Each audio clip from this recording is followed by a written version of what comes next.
Let's dive into a short but really powerful story. It's all about how to find a little bit of calm when everything feels like chaos. And it starts with a question I think we can all relate to. And I mean, truly surrounded. You know that feeling, right? Where it's not just one problem in front of you, it feels like they're closing in from all sides, and there's just no clear way out. It could feel like, I don't know, a fire at your back. Maybe a project at work is just spiraling out of control, or a past mistake is catching up to you. It's this pressure that just keeps getting hotter and closer. Then you look to your left, and it's like a predator is watching you. Maybe it's a competitor or a really tough relationship. Heck, maybe it's just that nagging voice of doubt in your own head, just waiting for you to slip up. And just when you think it can't get worse, to your right, an arrow is aimed right at you, a sudden, sharp threat. It could be anything, right? An unexpected bill, a crazy deadline, some bad news that just drops out of the sky. The point is, you feel totally and completely cornered. So, what do you do when you feel like that? Well, there's a simple fable that I think explains it perfectly. It's the story of a deer who is in this exact spot. Okay, so our story starts out really simply. Picture this, a quiet forest, and there's a deer who's just thirsty. That's it, a simple need that should have a simple solution. And so it does what you or I would do. It goes looking for what it needs, and it finds a river. Perfect. Goal's clear. The solution is literally right there. But just as it's about to lower its head for a drink, everything changes. It glances to the right, and there he is, a hunter, with his bow drawn back, an arrow aimed right for its heart. You can just imagine that jolt of fear, right? So it looks to its left, frantically searching for an escape, but instead, there's a lion, crouched low, ready to spring. And then, bam, the final wall slams shut. The deer looks back, and the path it just came down, it's gone, swallowed by a raging forest fire. So now it's trapped. I mean, completely and utterly trapped. So what does it do? I mean, think about the options. They're all terrible. Run from the hunter, you run right into the lion. Run from the lion, you're in the arrow's path. Try to get away from the fire, and you're a target for both. Honestly, the most natural thing to do here would be to just panic, right? Just freeze. The deer knows this is it. Death is coming from all sides. It gets how serious this is. But in that moment of pure crisis, it does something absolutely remarkable. It makes a totally different choice. It ignores the fire. It ignores the lion. It ignores the hunter.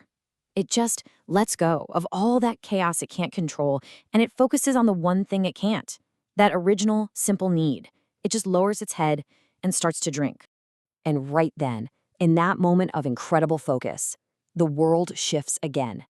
Out of nowhere, the sky just darkens, filled with storm clouds. And then it just starts pouring rain, a total downpour. The rain douses the fire, the hunter gets distracted by the storm, his hand slips, the arrow flies wide, and, get this, it hits the lion. The hunter, totally freaked out, just drops his bow and runs. And just like that, poof, all the threats are gone. Okay, so this is where we get to the real meat of it.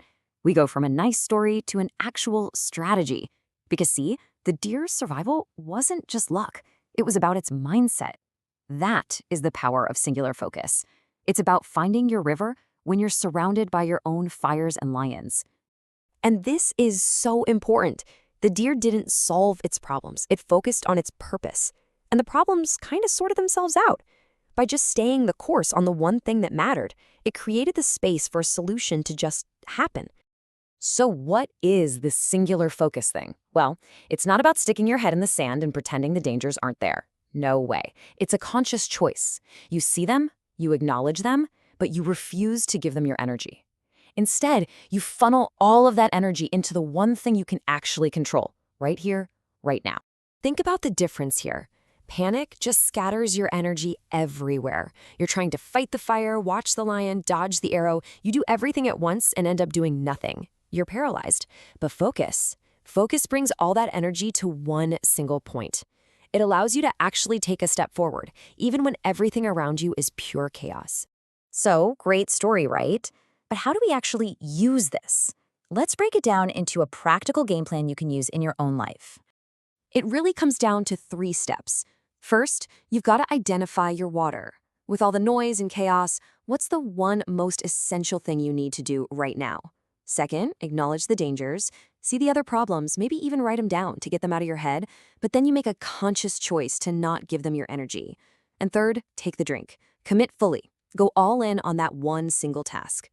Look, if you forget everything else, just remember this number: 1. When you feel totally overwhelmed, surrounded by a million problems, your only job is to focus on one thing. Not two, not a list, just one. So I'll leave you with this to think about. Right now, in your life, with everything you've got going on, what's your water? What is the one single essential thing you can do right now that's completely in your control? Till then, stay patient, stay grateful, and keep moving forward in life.